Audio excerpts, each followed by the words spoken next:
2 years ago, Emilie Forrestt was a proud aunt, and now she's a grieving one. Her sister Abbey, partner Inderpal, and 19-day-old daughter Ivy were burned to death in a house fire caused by sex worker Jenny Hayes. And for Victoria's Office of Public Prosecutions, the lives of Abbey, Inderpal and Ivy appear to mean little compared to Hayes. The 3 counts of murder and arson the police charged Hayes with saw the OPP drop the murder charges for a plea deal to 3 counts of arson causing death. And the OPP are also denying them legal representation. And you can bet that Jenny Hayes will have a lawyer present throughout. Well, joining us are Emilie Forrestt and a lawyer who's well known to the informer, John Heron. Good afternoon, guys. Afternoon. Good afternoon. Now, Emilie, do you want to talk us through the horrific event? Yeah. So as you can imagine, it's something you never wish for anyone to go through, and it's also something you never imagined would happen to yourself or your family. I actually found out the news from my father, who was notified by my mother and all the police. And when I heard about the incident, I was so oblivious. I couldn't put into words something like this could even happen. I actually went and I had to see the house because they said to me that her car was inside. That's how they put Abbey as a potential, victim inside the house in the first place. So I was like, if I go there, I know her car is not there or it's not her car. This whole thing is just one big bad dream, And unfortunately, when I got there, lo and behold, her beautiful, well-loved red Commodore was parked in the driveway of this burnt house. It is something that you never ever want to see, you never want to believe, you don't want it to happen to you. And it's ruined us. It's broken our family. It really has. I'm so sorry, Emilie. Now, John, it appears that the victims, again, and their families, once again, don't seem to have as much rights as the perpetrators here. This keeps happening. It does, Michael. I was first contacted by Emilie's father, Alan, and he's frustrating in dealing with the authorities. And I tried to assist him along the path and journey, and sharing my own experiences with Alan. But what he also wanted to do is to try and understand where they'd got to with the Office of Public Prosecutions. So that led to, we had a meeting last week with them, but as Emilie can probably say, they weren't exactly pleased that I attended to help them. There was an incident where a staffer from the Justice Party had been helping the family along the way, and a member of the Justice Party got a personal call from the Attorney General Symes telling them not to assist the family, and on top of that, that supposedly that they were causing the family grief by helping them. Right? That's the people causing the family grief, the OPP.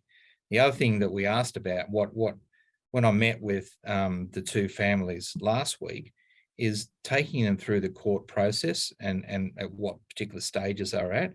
And they had, it's true to say, Emilie, very vague explanations, and they didn't fully understand the process. So there was assistance workers from the OPP. I don't know what they were telling them, but they didn't tell them the exact process of where it was. But I could unpack that, and let's say I could see where the deal is done. And during the meeting, I asked the police, did you charge this person with 3 counts of murder and arson causing death? I said, yes. Where's the murder charge? Gone, right? So it's yet, I'm just hearing this all the time. I don't even know if the OPP bothers to prosecute people for the most serious crimes, but here we are, a person that's killed and looking down the list, like a 19-day-old baby.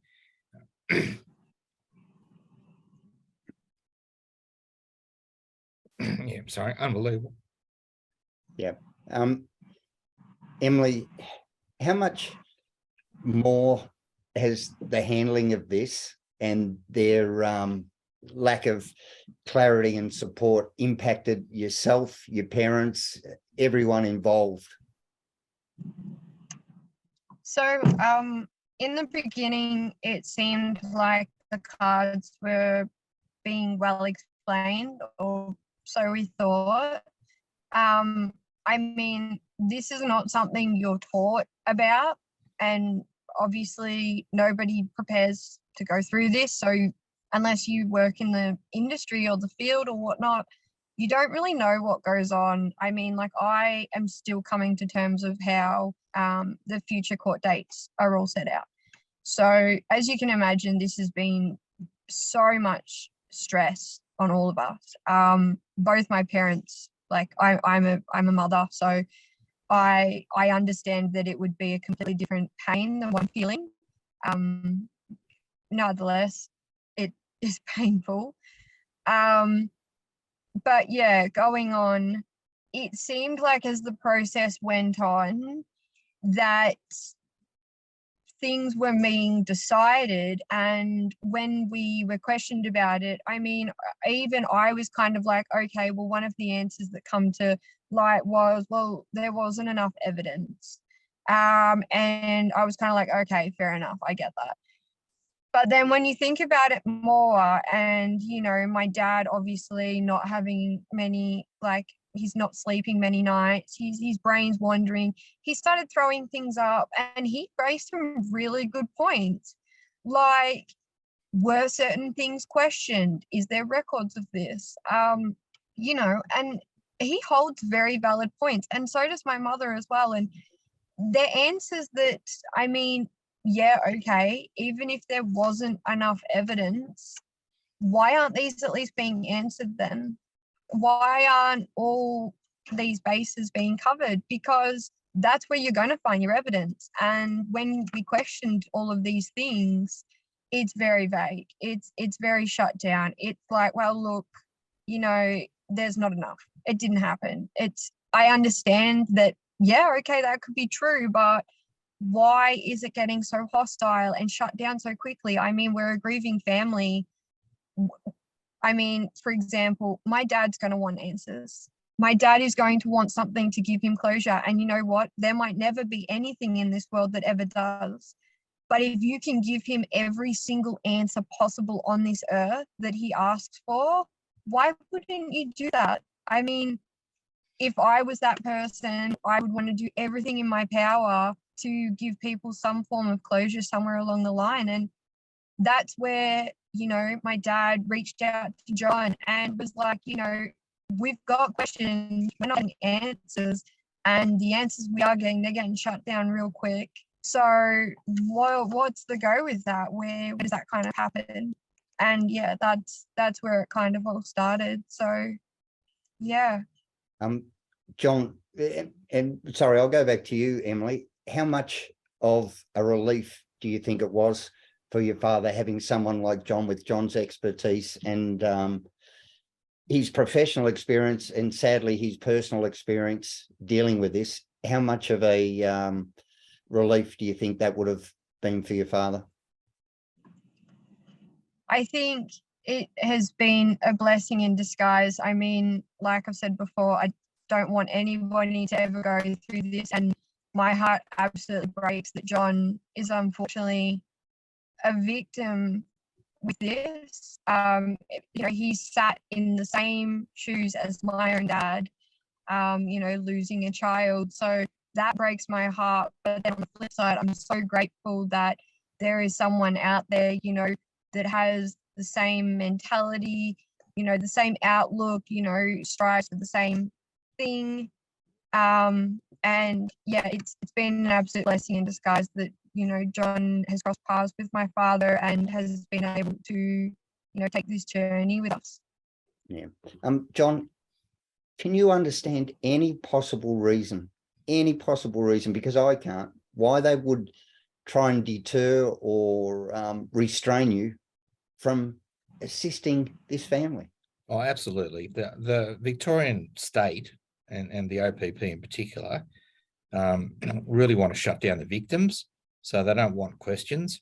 I can see the Forrestt family on a little bit of a tipping point or precipice. So if they push the point further, they'll actually start to get harassed by the OPP. That's definitely the case. If there's more media involved, it'll turn nasty. That's what happens. So if you're a victim in our shoes, like, here's the state that's trying to supposedly deliver some sort of justice, or to use Emily's term, closure.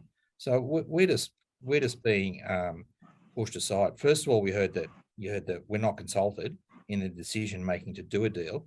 If you ask me why they do a deal, etc., look, there's probably several reasons in that, but one of them, obviously, that they're not up to the task of following through a lot of these more difficult cases. I think you can see that by the caliber of the people they roll out. But the other thing too is that any deal put to them, it basically shuts the book and allows them to move on, and we're left to pick up the pieces of our lives. So the care factor there, I've got to say, the fake smiles, etc., from that organisation is, if you're in our shoes, they've got absolutely no understanding. Mm. Have you ever seen direct intervention from the Attorney General?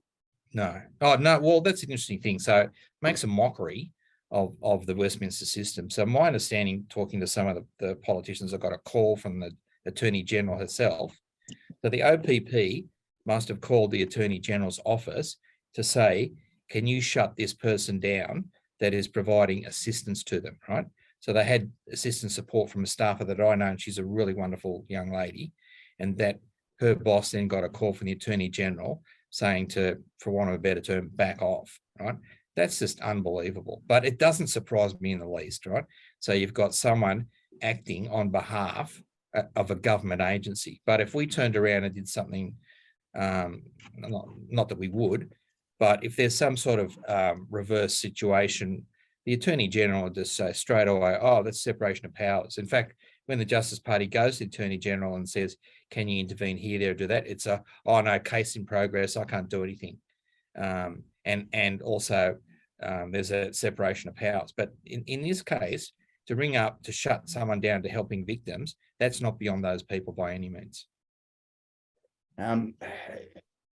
I just can't understand it when we see the support that's provided to the perpetrators, when we see legal aid and all of the stuff that's provided to them, and then we see Emilie and her family actively putting a fence around them, trying to stop people assisting them. Surely that can't be the Victoria that we're meant to be living in. Surely that can't be the justice system. That's the reality of it, and that's how it operates right now. So there's that support level, but again, we have the ongoing feeling that, and the meeting we were at with the OPP last week, you can tell me otherwise, Emilie, but it's all about the perpetrator, how we can get the perpetrator off, how we can help her out, and it's just beating victims down left, right, and centre. It's just relentless, right?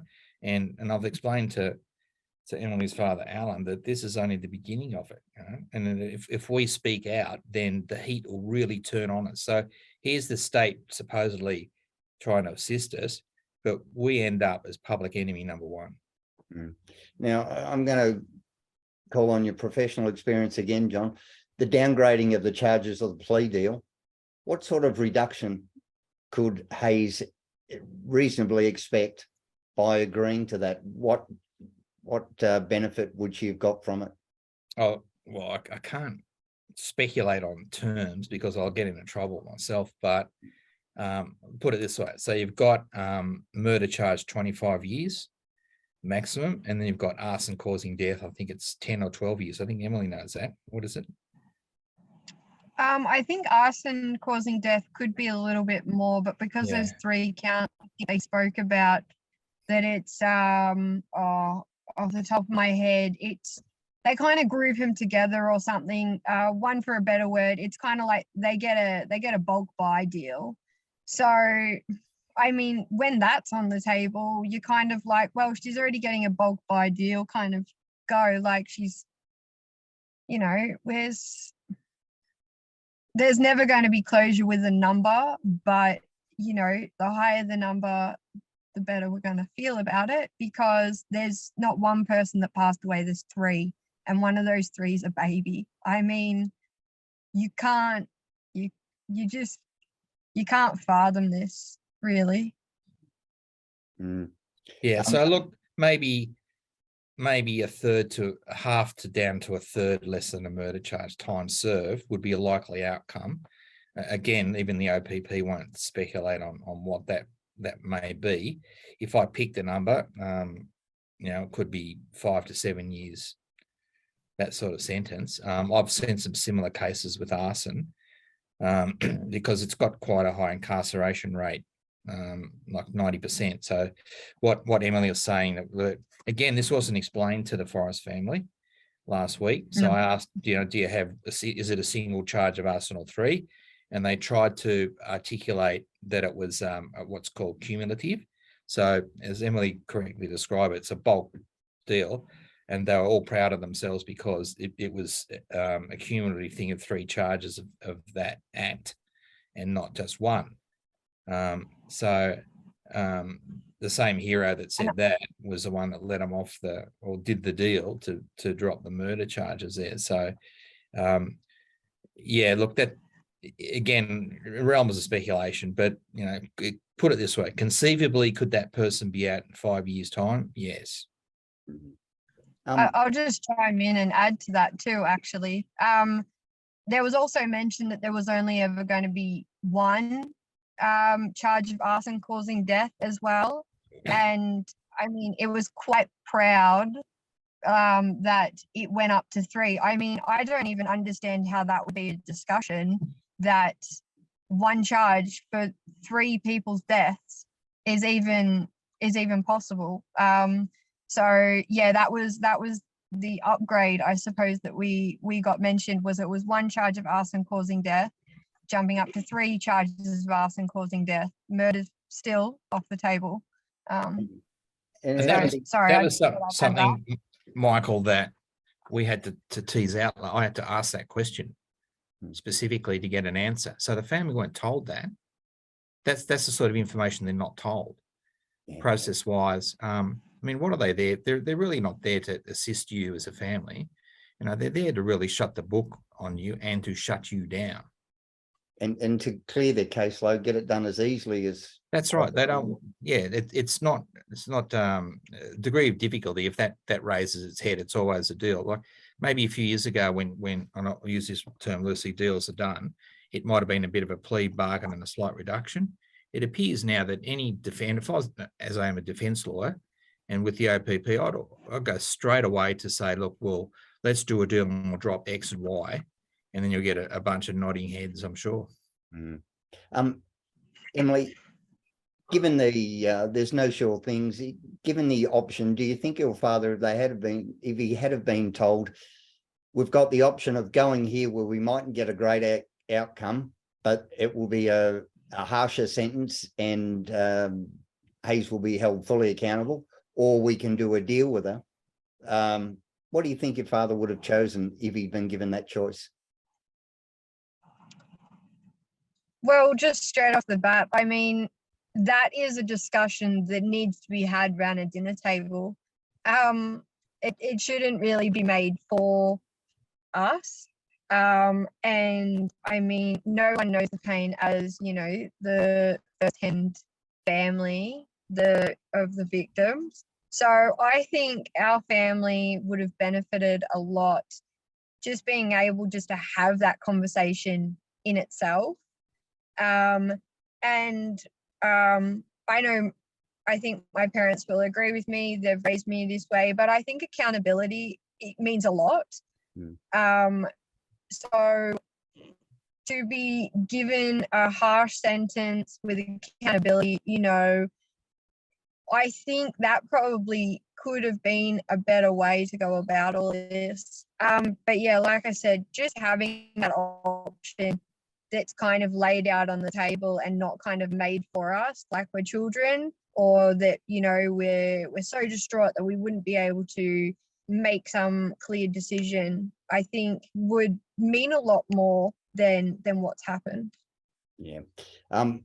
Well, and that's exactly why representation from someone like John, but again, we have a victim impact statement to give something back to those impacted. But I wonder how the police would say if we had a victim impact statement into the handling of the case and how the victims felt they were treated and handled through the process. What do you think that would do, John? Yeah, look, you'll see this all around the world. You'll often see lawyers representing families to help them through the process, right? You not only don't see that in Victoria, but you see the state at you. I mentioned this several times today. Last year, the Justice Party tried to put up an initiative and to set aside $20 million for a fund to help victims, both to have representation from a lawyer and from what we call lived experience survivors. So that would help them through the process immensely. But of course, as soon as that went to the Andrews regime, they just absolutely not only knocked it on the head, but to get it to go away, they simply said, oh, we'll allocate that $20 million to legal aid. Right? Now, legal aid Victoria doesn't help any victims around in this circumstances. So that was the go away sweetener, but it really it did absolutely nothing. So yeah, it would really assist a lot of victims if they had some sort of assistance there, just like every other country around the world. Yeah, and let's be clear, that $20 million, we're talking about the Department of Justice, which has about a $1.2 billion wages bill, isn't it, John? I think last time we looked at it and ran the figures. The thing is that let's be frank, and as victims and what we experience from the state, we don't want them helping us. They don't help us at all, right? They just make our trauma worse. That's what happens to us, right? So we need someone outside the fence, right? They're all in a ring fence and a tent, intent on sort of just wrapping up, going through the process, closing the chapter and moving on. And as I said before, we're still here. But having that assistance outside, and there's a lot of, when I mentioned that other component, shared survivors, there's a lot of, particularly in things like sexual assaults, etc. There's a lot of great advocates that I know that will put their hand up to do that. And that, even cynically, the Department of Justice went through a consultation program with that, right? So they went through and ticked the boxes as usual, then moved on. Attorney General, I think, probably made the decision, let's give it to legal aid. Who knows if they even received the money? But again, we're left high and dry. Yeah. All right. Well, we're going to have to leave it there. Emilie and John, and Emilie, again, my deepest condolences, and I hope you get through this. And John, nothing but admiration for you and the advocacy you do, and hopefully you'll be able to make an impact even more with the Darren Hinch Justice Party as one of their candidates and with the party. Thank you. Thank you. You're welcome, Emilie. Good luck.